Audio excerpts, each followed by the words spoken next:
Lesson 52. Today's review covers these ideas. I am upset because I see what is not there. Reality is never frightening. It is impossible that it could upset me.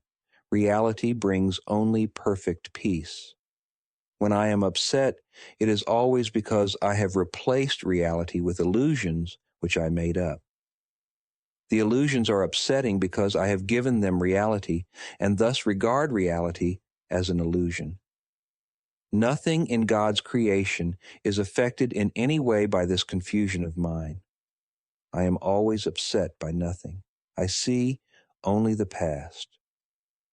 As I look about, I condemn the world I look upon. I call this seeing.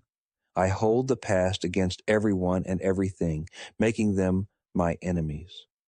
When I have forgiven myself and remembered who I am, I will bless everyone and everything I see.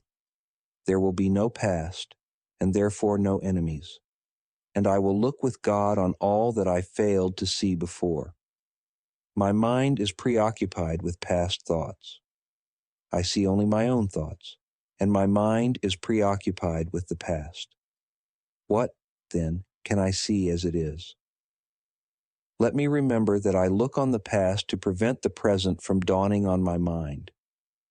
Let me understand that I am trying to use time against God. Let me learn to give the past away, realizing that in so doing, I am giving up nothing.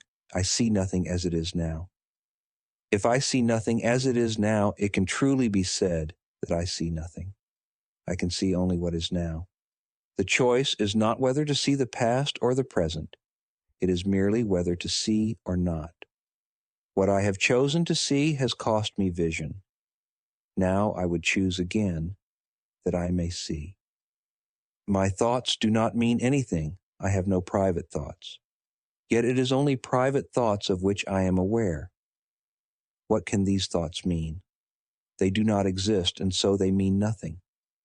Yet my mind is part of creation and part of its creator. Would I not rather join the thinking of the universe than to obscure all that is really mine with my pitiful and meaningless private thoughts?